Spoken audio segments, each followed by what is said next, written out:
Buenas tardes, mis hermanos. Dios me los bendiga, Dios me los guarde. Nuevamente con ustedes a través de este medio que ya lo tenemos de uso común para estas situaciones. Quiero en esta tarde no hacer una prédica, quiero hacer una analogía. Y voy a hacer término analogía, una semejanza, una comparación entre dos conceptos distintos para llegar a algo que pudiera tener una idea propia en este sentido, una analogía. Y quiero que lo vean desde ese punto de vista y pido perdón desde una vez si a usted no le parece y lo ve de otra manera. Pero siento que debo hacerlo así. Nos acaba de suceder en Venezuela una situación que ha creado una conmoción total en el país. Nuestro país estaba inmerso dentro de un campeonato mundial de béisbol con otros países más de la parte europea, de Asia, Centro, Suramérica, Estados Unidos, en fin. En un deporte en el cual estamos nosotros muy curtidos desde hace muchos años. Y se fue haciendo esta situación de tal manera que se llegó a un final feliz de estos términos. Estamos ser campeones. Esta situación provocó una reacción en el país de manera tal que desde el poblado más pequeño hasta el más lejano hubo una celebración. La gente salió a la calle, se sintió identificado con aquello, las redes colaboraban con esto, podíamos ver a través de cualquiera que tuviera un celular, cualquier cosa que se hablaba con relación a esto, y esto creaba un estímulo en ese sentido. El país recibió una sana noticia después de tener tantas cosas que nos han pasado. Esto por fin vendría como un bálsamo, un aliento en medio de todo. Y pude ver de esta forma la alegría, el entusiasmo que se celebraba de una forma u otra, que me llevó a pensar cómo puedo yo a través de esto hacer una explicación desde el punto de vista bíblico en algo que para mí me parece que guarda una relación parecida. Y por eso pido perdón si a usted no le parece que es la mejor forma. Por eso lo digo, no es una prédica, es una analogía. De hecho, le he dado a esta reflexión, y siento que el tema me lo dio el Señor esta mañana cuando ya iba a predicar a la iglesia, y el nombre de la predicación es Play Ball. Play Ball. Se dice Play Ball para los que jugamos béisbol cuando el juego está a punto de arrancar. Tenemos todos los 9 jugadores de un lado, del otro, todo está allí. Play Ball. Cuando se trata de béisbol, hay cosas que hay que tomar en cuenta, ¿verdad? Tenemos a un pitcher que está lanzando hacia el home con la pelota. Hay gente que está bateando con un bate, es la herramienta con la que piensa devolver cada lanzamiento, y eso va a provocar movimiento en el cuadro, que así se llama, y usted tendrá la opción de llegar, correr las bases, hasta incluso batearlo un home run, que es el que te permite un recorrido total. Cuando hablo de que lanzan el pitcher, déjeme hacer una analogía con relación a la fe. Nosotros lanzamos también, no una pelota, lanzamos mensajes, lanzamos palabras. Te lo toma o lo deja. Ahí está en parte lo que estamos sabiendo. Se producen jugadas en el cuadro que son las que van llevando la vida desde ese punto de vista. Y viéndolo a través de lo que es la vida, ¿verdad? Debo decirte que nosotros, como campeón mundial de esto, nos ha causado un impacto tal que me lleva a pensarlo de esta forma, en lo que tiene que ver con la vida. ¿Qué implica la vida? La vida no es solo nacer, es saber para qué vivimos. Hay gente que nace, crece, se reproduce y muere, el mismo ciclo como tienen cualquiera de los animales, y usted ni siquiera sabe por qué nació. Qué bueno que a estas alturas de la vida, cuando ya tienes cierto concepto de ti mismo, saber dónde has llegado, qué te ha permitido llegar allí. Los que han nacido en cuna de oro, por llamarlo de alguna forma, ni siquiera lo analizan, pero el que le ha costado trabajo, como es el caso mío, nacido en un pueblo llanero, de una condición muy humilde, pero no hay allí. Poco a poco fuimos llevando, después nos trasladamos a vivir a otro lugar. Allí el Señor me permitió conocer del Evangelio y llevarme a espacios que no han sido los más selectos, los más amplios, pero doy gracias a Dios por estar allí, ¿verdad? ¿Para qué vivimos? ¿Qué propósito tuvo Dios con nosotros? Son cosas que deberíamos conocer, ¿verdad? La vida tiene luchas y sacrificios. En medio de todo, a usted le cuesta una cosa, la otra, y cada vez tiene que enfrentar estas situaciones. A veces luchamos hasta obtener la victoria. Que bueno, cuando se puede hacer, lo logré. usted tiene, alcanza un grado académico, usted logra comprar su casa, las cosas que siempre ha anhelado, siempre ha querido. De hecho, los seres humanos tenemos la opción de tener sueños, anhelar algo. Le doy gracias a Dios por las cosas que Dios me ha permitido alcanzar en medio de los tiempos. Es obtener la victoria. Es un juego hasta el final. Hasta el final de tus días, cuando ya se acabó, hasta allí llegó. Los mismos apóstoles, los mismos profetas vivieron estas experiencias. Dios los fue llevando de una condición hasta la otra. No somos títeres que Dios nos mueva conforme le parece, sino que en cada uno tiene algo que cumplir. Y en la vida se gana o se pierde. Así de sencillo. También Jesucristo nos enseñó lo que conocemos, que el hombre lo que siembra lo va a cosechar. Si tú has sido una persona que ha sembrado odio, rencores, tantas cosas, y la vida que tienes la estás desperdiciando, odiando a alguien, la estás botando a la basura, haciendo las peores cosas, yo espero que esta reflexión te sea a ti de bendición. Entonces, por eso quiero hacer una semblanza de lo que es el pueblo de Dios, el pueblo hebreo, allá desde el capítulo 6 hasta el capítulo 14 de Éxodo, cuando Dios escucha el clamor de un pueblo que está siendo sujeto de esclavitud por los egipcios. Quedaron allí cuando José era el hombre segundo después del faraón más importante, se fueron para allá, allí fueron creciendo, pero ya pasaron las cosas, ya llegaron otras personas, se olvidaron la consideración que tenían por ellos, al punto que a estas alturas en que los encontramos eran esclavos. Hacían el trabajo que nadie quería hacer. Eran el servicio, eran la servidumbre, hacían los trabajos más rudos, en fin, todo eso. Querían la libertad. El campeonato mundial que ellos podían luchar en ese momento era ser libres. 3 millones de personas estaban allí bajo esa condición, que tenían un yugo sobre ellos. Y se da aquella condición en que Dios, pensando en todo eso, comienza a preparar un hombre llamado Moisés, que nace allí mismo en medio de ellos, en unas circunstancias cuando estaba condenado a muerte todo niño que naciera, todo varón que naciera, y nace en medio de aquel hogar de Jocabed, que era su mamá. Comienza a crear aquel niño sabiendo que tenía que desprenderse de él, porque si no, no solamente corría peligro de muerte el niño, sino también ellos. Y un día, con todo el dolor en su corazón, prepara una cesta, la calafatea de alguna forma, y allí coloca al niño. Eso llevó el nombre de Moisés, cosa que usan las mujeres hoy cuando van a una clínica a dar a luz a su hijo, llevan su Moisés. Si supieran la razón por la cual fue hecho, ¿verdad? Y aquella madre se fue detrás de aquella cunita que preparó, de aquella pequeña embarcación, por llamarlo de alguna forma, que iba por el río Nilo, y se le fue detrás hasta que vio que la hija del faraón vio a aquel niño que estaba allí, sabía que era de los hebreos, lo tomó, y ya Dios había puesto gracia en la vida de aquel niño, que ella decide dejarlo con ella. Aquella mujer vio como la oportunidad de su vida y dijo: yo te lo crío. Ni siquiera dijo: me tienes que pagar. Era su hijo. Y la Biblia dice que así lo hizo y lo fue levantando. 40 años tuvo Moisés, se preparó allí en medio de las mejores universidades, las mejores opciones, hasta que las cosas pasan. Un día es denunciado porque mató a un egipcio que estaba maltratando a uno de su gente, y tuvo que huir. Y los próximos 40 años los vive en el desierto. Allí Dios fue preparando a aquel hombre, su carácter, sus cosas, y un día le dice: tú tienes que ir. Tienes que ir allá al pueblo hebreo donde están ellos para sacarlos. Y el hombre comienza a decirle: no, trató de convencer a Dios de que estaba equivocado, que no era la persona indicada. Y comienza a negociar con Dios y le: tienes que ir. Hasta el final le dice: que yo soy gago, no tengo las mejores palabras, no era la mejor. Dios le dice: no te preocupes, tenemos a alguien que es al lado tuyo, que es Aarón.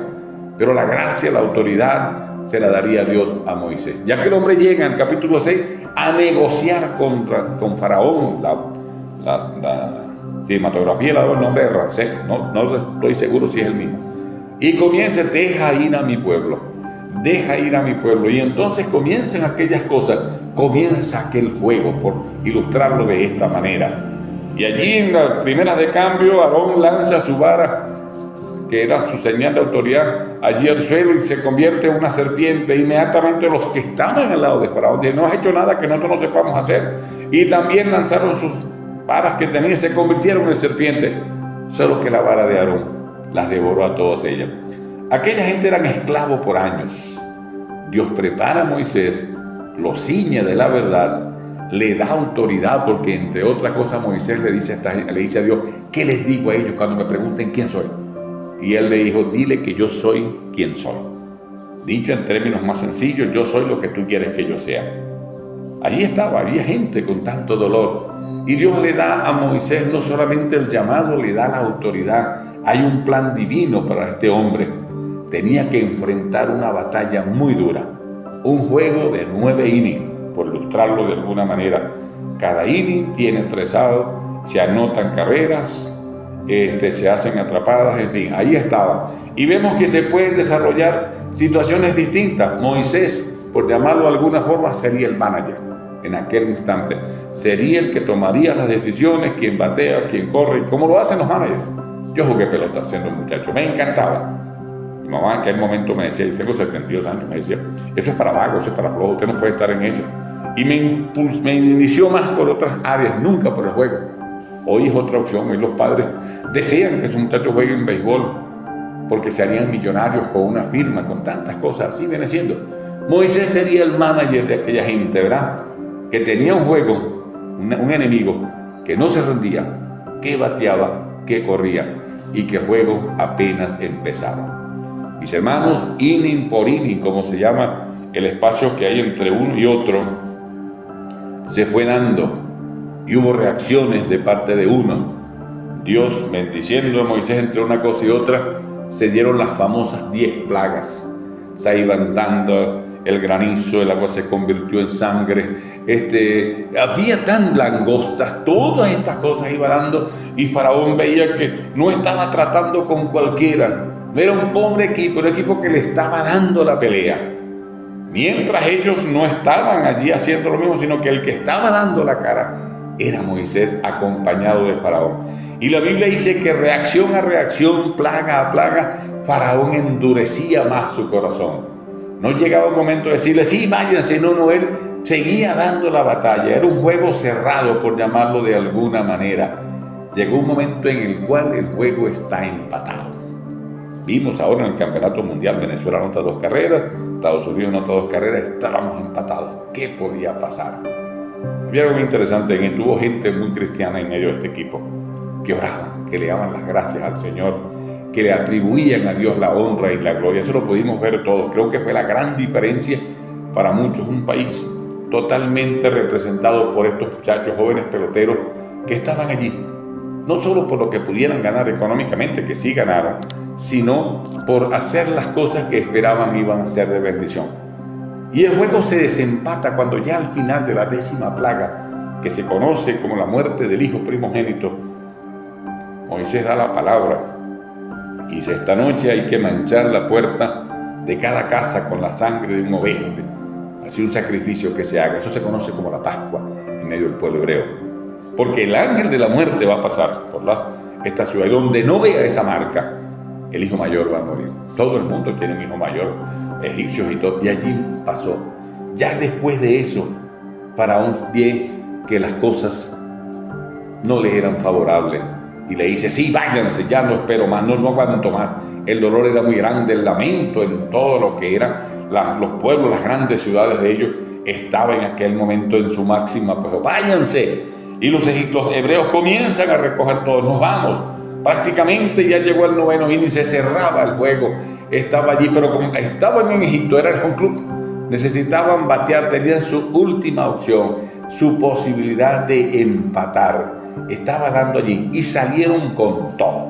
Cuando ya el pueblo sale, que todos están caminando, hay un espacio donde llegan, y por un lado tenían una montaña, por otro tenían el desierto, enfrente tenían el Mar Rojo, y por la parte de atrás a lo lejos se podía ver una nube de polvo. Era Faraón que había decidido con todo lo suyo, con todo lo que podía, a retomarlos.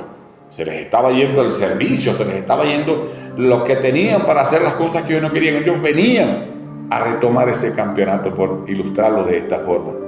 Hermanos, y se hicieron allí cosas que pudiéramos llamar jugadas increíbles. Hemos visto jugadas de béisbol cuando los Phillies atrapan pelotas por allá, casi que se iban de jonrón. el cuadro hace atrapadas increíbles. Aquí se hace una jugada increíble. Cuando ya Moisés, como el manager del equipo que está allí, que está al frente y que la gente espera lo mejor de él, le dice al Señor: ¿y ahora qué hago? Tengo por delante el Mar Rojo, ¿ahora qué hago? Y un pueblo que me sigue, niños, mujeres, hombres, gente que tenían distintas reacciones que posteriormente lo conseguimos en el desierto en esa situación. Y le dice ahora, Dios le dice: avanza. Tengo el mar, avanza. Y él extiende la vara que tenía y mete sus pies en el agua, y aquel mar se abre. Era la jugada más grande que se podía dar. Se abre el Mar Rojo y el pueblo, viendo aquello, entra con fe. Vieron un muro de agua que se hacía de un lado y un muro de agua que se hacía del otro, y lo demás estaba en seco. Y podían ir caminando, podían ir con los que llevaban con carretas, iban avanzando. Los egipcios lo vieron a lo lejos y lo vieron como algo suyo, porque era un pueblo que no tenía cómo defenderse, era un pueblo que no tenía armas, y dijeron: aquí los atrapamos. Ellos no valoraron quizás y no vieron el milagro de Dios. Ellos vieron la oportunidad que tenían de empatar el juego y de ganar, por lo menos en estos términos, mi hermano. Y es cuando ellos entran, y la Biblia dice que Dios coloca una nube que separaba unos de otros, y en medio de aquel mar, ya cuando el último de los egipcios sale, cuando el último de los hebreos sale, es allí cuando se producen los 3 aos. Dios les da la victoria y allí se acaba este juego. Así sucede, por hacer una analogía de todo esto. Era la victoria. Quizás ellos desde arriba miraron cómo se cerraron las aguas del mar y toda aquella gente quedó atrapada. De hecho, posteriormente se han hecho descubrimientos de ese tipo de carruajes que ellos tenían, armamentos y todo eso. Dios les dio la victoria. De allí, en el mismo capítulo, allí después del capítulo 14, se consigue el canto de victoria, cuando ellos vieron cómo Dios les dio que podían ganar, eran libres, habían ganado. Dios lo había hecho de esta manera. Yo lo estoy haciendo esta analogía con esto que pasó. Para nosotros como país nos dio una victoria y lo celebramos. Pero nosotros hoy, usted me dice: bueno, pastor, y con todo esto, ¿qué podemos aprender? Nosotros hoy, en el juego de tu vida, ¿qué puedes aprender? Tienes la opción de anotar y ganar, o tienes la opción de rendirte y perderte. Yo te brindo la oportunidad a través de la palabra de conocer a Jesucristo, y que este juego de la vida que Dios te ha dado lo ganes y puedas ya entrar a la vida eterna con la oferta que Cristo te hace. Voy pues a preparar lugar para vosotros, para que lo que hiciste aquí no se pierda. El manager de este equipo ahora ya no es Moisés, ahora es Cristo, que está al frente, el que a través de tu palabra te brinda la opción de conocerlo. Creo que lo tomes de esta manera. Hermano, finalizarás como ganador, porque el ganar la vida, el que gane su vida pensando que las cosas que tiene es lo mejor, pero la pierde, como dice la palabra, de él el lamento será. Qué bueno cuando tú puedes saber que al partir de esta tierra hacia la eternidad tendrás un encuentro con el Señor.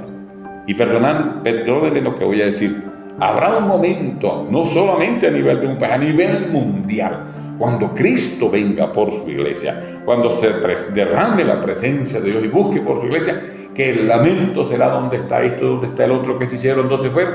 Porque fuimos al encuentro con el Señor. Finalizaremos como ganadores.